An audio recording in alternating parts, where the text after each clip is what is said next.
बच्चों, इससे पहले मैंने डायमेंशन का फर्स्ट यूज बताया था। There are 3 usages of dimensions. First use क्या है? फर्स्ट यूज है to check the correctness of physical equations. Second use है to convert a physical quantity from one system of measurement to another system. अभी मैं second use बता रहा हूँ। देखिए, सिस्टमैटिक ढंग से पढ़ा रहा हूँ। देखिए, to convert a physical quantity to convert a physical quantity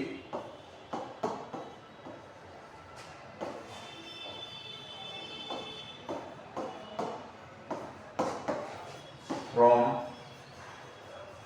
one system to another system. One system to another system.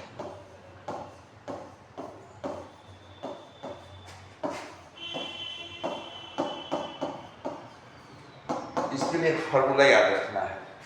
Formula यह है कि n1 और इधर m1 to the power a या x y z रखिए, x l1 to the power y और t1 to the power z equal to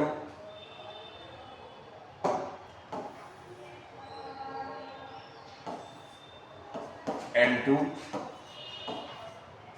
l2 to the power m2 to the power x l2 to the power y और t to the power z।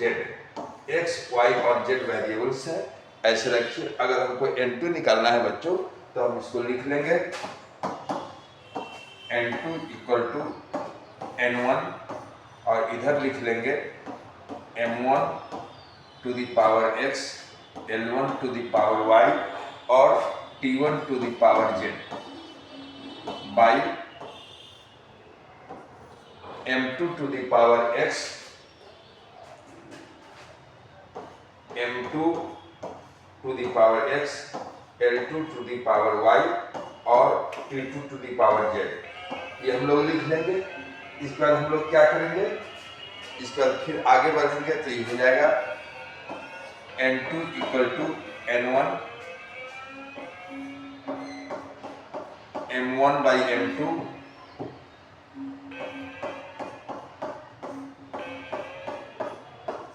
To the power x,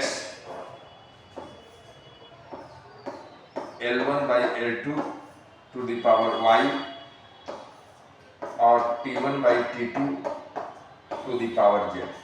ये formula हम लोग establish करेंगे। n2 equal to n1 m1 by m2 to the power x, l1 by l2 to the power y, t1 by t2 to the power z। ये dimension का second use है। क्या है statement? Use क्या है? Point to convert a physical quantity from one system of measurement to another system.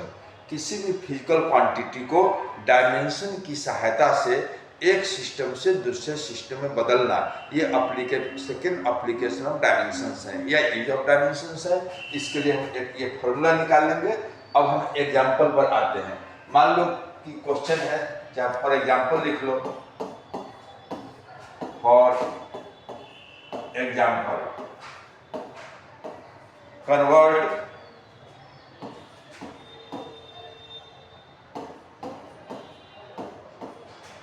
5.9 newton into dine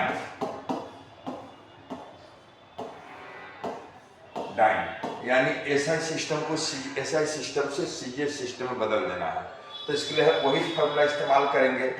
n2 equal to लिख लेंगे n1 और यहाँ m1 by m2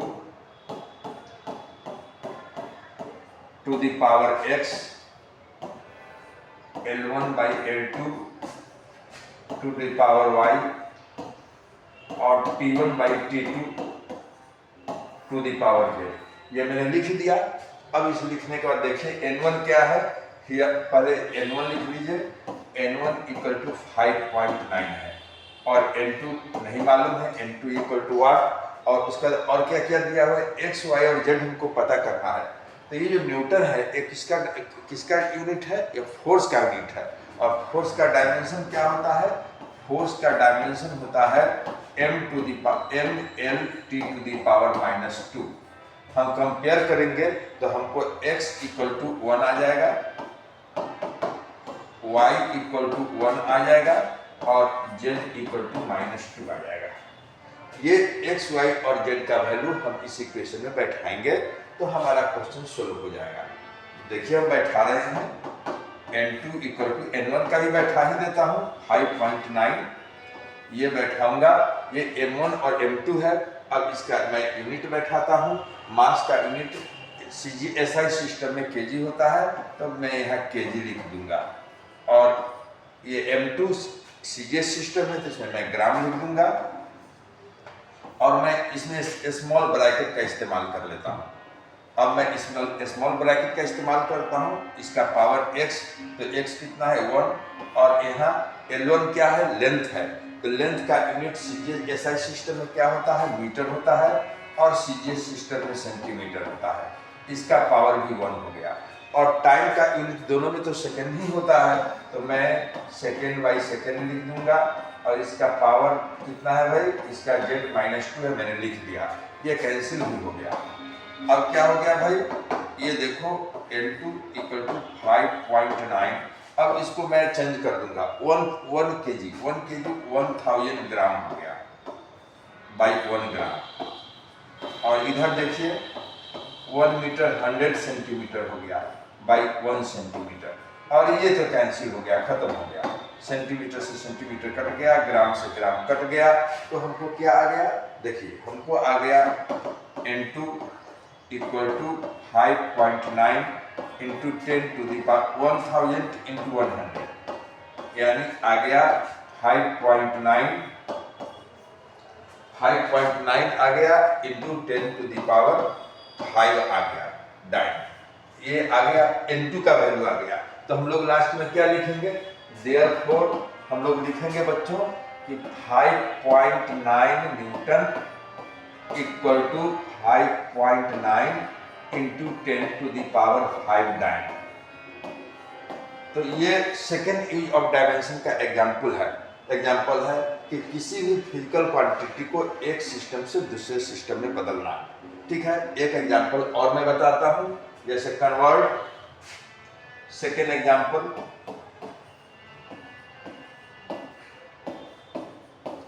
convert 1 joule into अर्ग।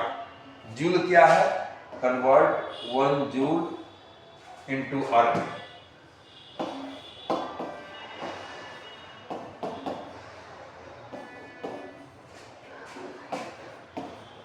जूल को अर्ग में बदलना है। जूल क्या है भाई, जूल वर्क या एनर्जी का SI यूनिट है, अर्ग उसका CJ यूनिट है।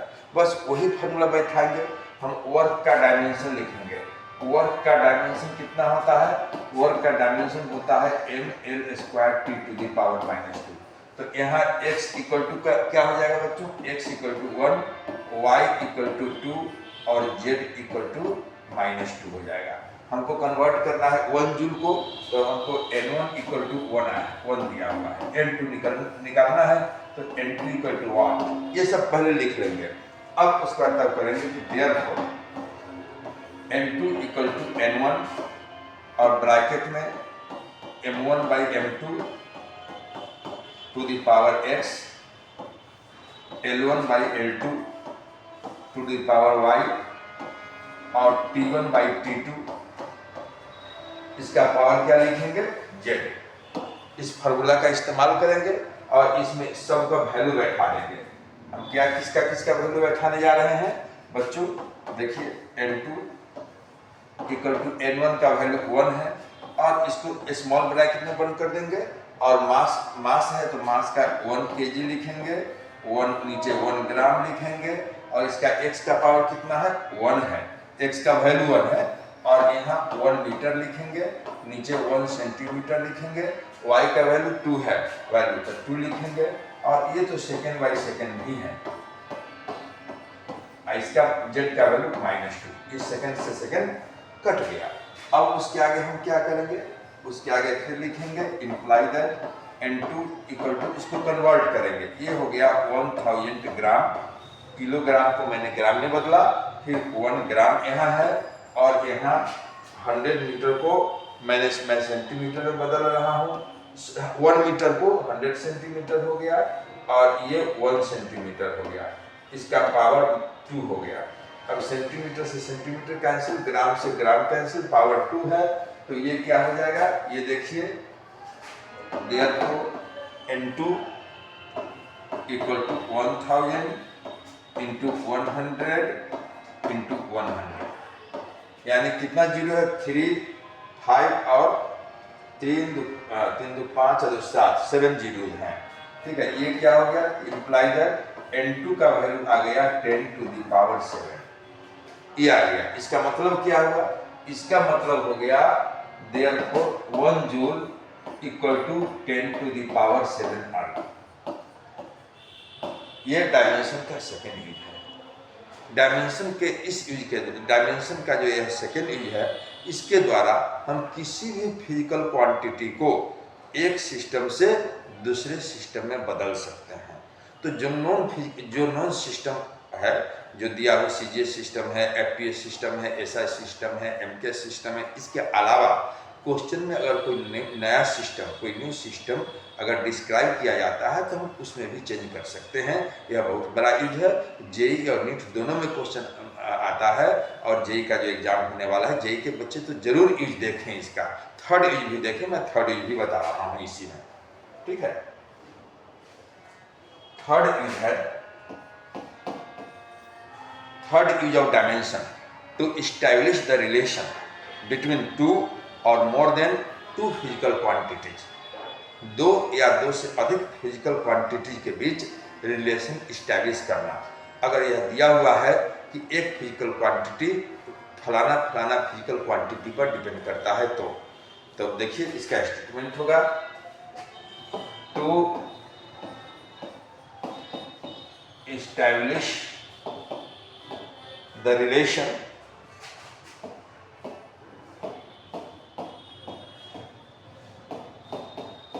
between 2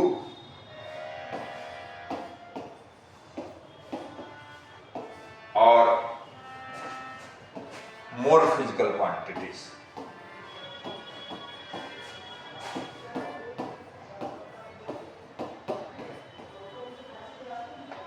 More physical quantities.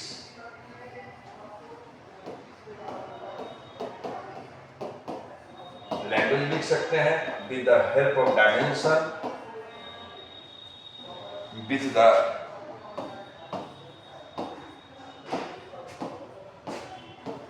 help of dimensions we can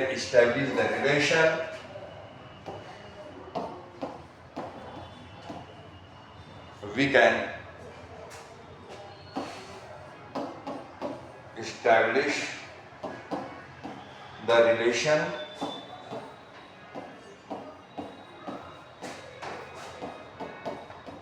between 2 or more physical quantities.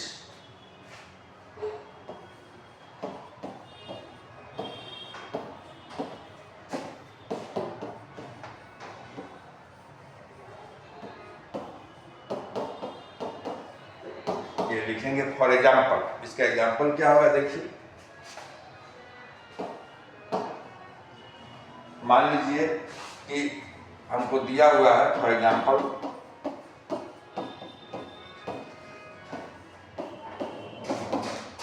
If the time period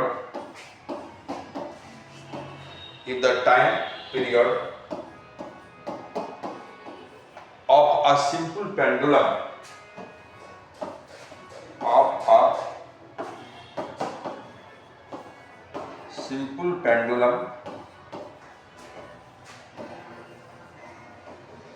depends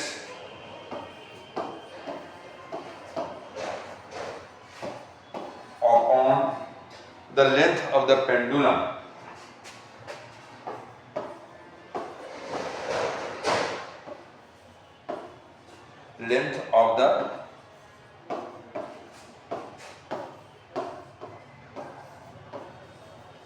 pendulum and acceleration due to gravity and acceleration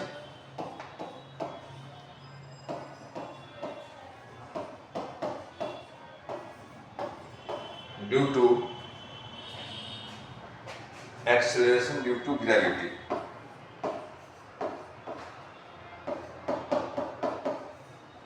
What will be the relation between T, L and G? या ऐसे लिखे, establish the relation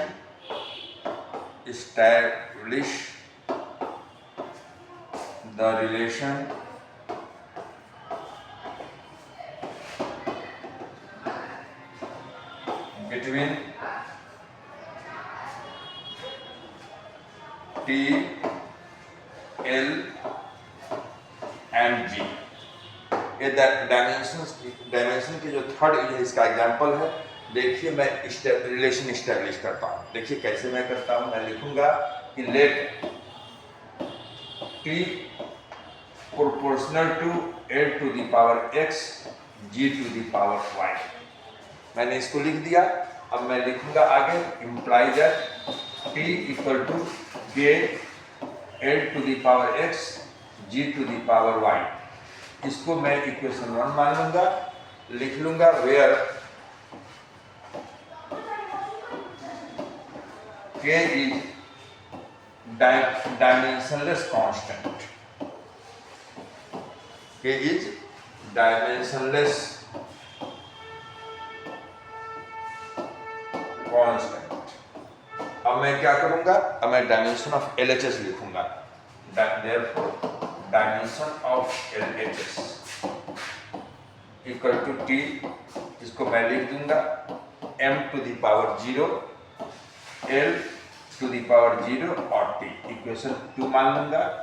फिर RHS का dimension लिखूंगा। Dimension of RHS इसको मैं लिख दूंगा K L to the power x G to the power y। ये मैं लिखूंगा। अब देखिए बच्चों, K तो डायमेंशनलेस होता है, L का पावर x हो जाएगा और G acceleration due to gravity है, तो इसका डायमेंशन एक्सेलरेशन का ही डायमेंशन होगा। तो ये लिख दूंगा L टू द पावर -2 और इसका पावर y हो जाएगा। तो ये क्या हो जाएगा आगे चल करके, imply that dimension of RHS equal to L to the power x L to the power y T to the power -2y। ठीक है, मैं आगे बढ़ाऊंगा तो ये हो जाएगा m नहीं है तो m to the power 0 L to the power x T to the power L to the power x plus y। इसको मैं नीचे लिख देता हूँ। इसको बच्चों मैं नीचे लिख देता हूँ।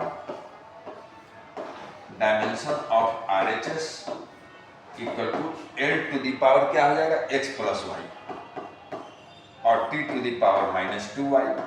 m नहीं है तो m टू द पावर 0 लिख देंगे अगली पंक्ति में। Imply that dimension of RHS equal to क्या हो जाएगा, m नहीं है तो m टू द पावर 0। दुनिया का कोई भी चीज के पावर 0 हो तो उसका वैल्यू 1 होता है। L to the power x plus y और T to the power -2y। इसको इक्वेशन में 3 लिख दूंगा। अब इसमें according to principle of homogeneity लागू करूंगा। कैसे? According to principle of homogeneity dimension of LHS equal to dimension of RHS। ठीक है, मैं इसमें नेक्स्ट पेज में चलता हूं और लिखूंगा by principle of homogeneity by principle of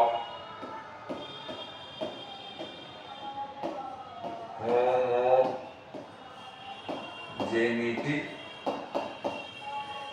dimension of LHS must be equal to the dimension of RHS.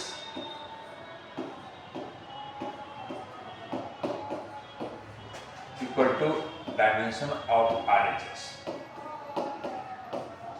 ठीक है, तो LHS का डायमेंशन कितना था देख लीजिए। LHS का डायमेंशन था हमारे पास m to the power 0 L to the power 0 और T। तो मैं लिखता हूं m to the power 0 L to the power 0 t equal to RHS का डायमेंशन कितना था ये भी मैं देख लेता हूँ। RHS का डायमेंशन था m to the power 0 L to the power x plus y and t to the power minus 2y। तो मैं लिखता हूँ उसको m to the power 0 L to the power x plus y और t to the power minus 2y। ये मैंने लिख दिया। अब जब LHS के डायमेंशन को RHS के डायमेंशन के इक्वल कर दिया, मैं लिखता हूँ from equation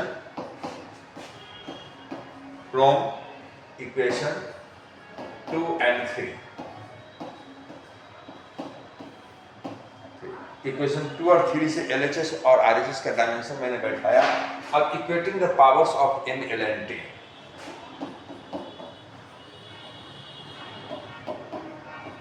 equating the powers of m, l and t।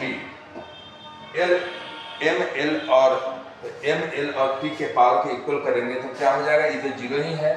अब जैसे x plus y equal to 0 और माइनस 2y इक्वल टू 1, तो therefore y equal to 1 by minus 2 यानी माइनस 1/2 हो गया। तो y का वैल्यू माइनस 1/2 हो गया। अब इधर देखिए जब x प्लस वाई 0 है, एज या since x plus y equal to 0, तो therefore x equal to minus y, तो therefore x equal to minus and minus half, therefore x equal to half, x equal to 1/2 और y equal to minus 1/2। Putting the values of x and y in equation 1, putting the value of x and y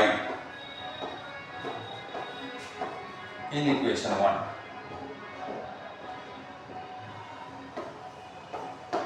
in equation 1 we get, हम लोग क्या पाएंगे देखते हैं। Equation 1 में रखते हैं। इक्वेशन 1 क्या था, इक्वेशन 1 था आपको t equal to K l to the power x और g to the power y, ये था। तो x का वैल्यू कितना हुआ है, t equal to K x का वैल्यू 1/2 है एंड y का वैल्यू माइनस 1/2 है। ये मैंने बैठा दिया, तो imply that t equal to K l to the power 1/2 by g to the power 1/2। ये जो ऊपर में माइनस में पावर था नीचे गया तो पॉजिटिव हो गया, तो t इक्वल टू हो जाएगा K l by g to the power 1/2। तो देयरफॉर t इक्वल टू हो गया K root under l by g। ये रिलेशन हुआ, रिलेशन स्टैब्लिश हो गया t, l और g के रूप में। ये कांस्टेंट है, डायमेंशनलेस कांस्टेंट है। डायमेंशन के द्वारा इस तरह के कांस्टेंट का वैल्यू नहीं निकाला जा सकता है। एक्सपेरिमेंटली इसका वैल्यू 2 पाई होता है, इसलिए t equal to 2 pi root under l by g होता है। लिख देते हैं experimentally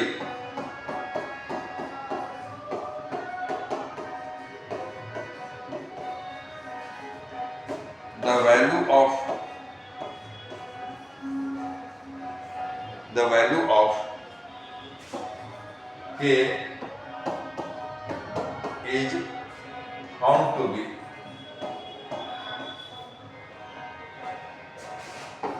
to be 2 pi. Therefore, t equal to 2 pi root under l by g. तो ये रिलेशन हो गया। ये भी एग्जाम में आता है, ये भी रिलेशन हो सकता है और ये भी होता है। ठीक है, तो ये डायमेंशन का थर्ड यूज है। थर्ड यूज का एग्जाम्पल है, मैं एक और एग्जाम्पल देता हूं। देखिए, इफ या क्वेश्चन में देता हूं, एग्जाम्पल ही हुआ जैसे दिया हुआ हो question, if f equal to m to the power a, m to the power x and g to the power y, ये दिया हुआ, sorry a to the power y पहले से दिया हुआ है और क्वेश्चन में कहता है फाइंड द वैल्यू ऑफ, या 4 ऑप्शन दे दिया जाए कि x और y का वैल्यू क्या होगा, x equal to what and y equal to what. इसमें 4 ऑप्शन भी दिया जा सकता है। तो हम कैसे निकालेंगे, हम LHS के डायमेंशन को RHS के डायमेंशन के इक्वल कर लेंगे। लिखेंगे by principle of homogeneity, by principle of homogeneity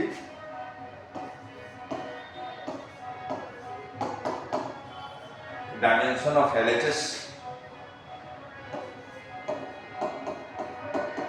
equal to dimension of RHS। Dimension of LHS, F का डायमेंशन क्या होगा, m l t to the power -2।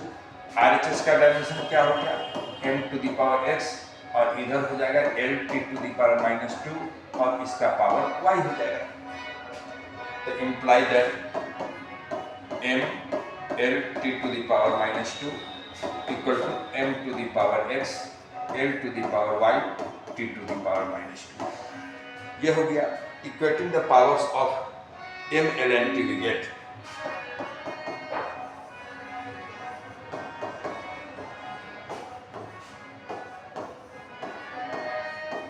powers of m l and t we get, हम लोग क्या प्राप्त करेंगे, देखिए x equal to 1 हो गया, y इक्वल टू 1 हो गया। अगर हम -2y को -2 के इक्वल करेंगे तो इसमें भी y इक्वल टू 1 होगा। तो ये x और y का वैल्यू निकल गया। चाहे वो कोई भी ऑप्शन दिया हुआ रहेगा तो हम करेक्ट ऑप्शन निकालेंगे डायमेंशन की सहायता से। तो ये देखिए थर्ड इज ऑफ डायमेंशन है। इस तरह के क्वेश्चन, इस तरह के और भी क्वेश्चन, कुछ कॉम्प्लिकेटेड क्वेश्चन भी जेईई में आते हैं। इसलिए बच्चों, जो अप्रैल में एग्जाम होने वाला है, आज से कुछ दिन के बाद वो अब फर्स्ट वीक से जो स्टार्ट होने वाला है, उस एग्जाम के लिए तैयारी करें और यूनिट डायमेंशन और एरर्स जरूर पढ़ें। इससे भी 1-2 कम से कम 2 क्वेश्चन तो जरूर आना चाहिए इससे। ठीक है, थैंक यू बच्चों।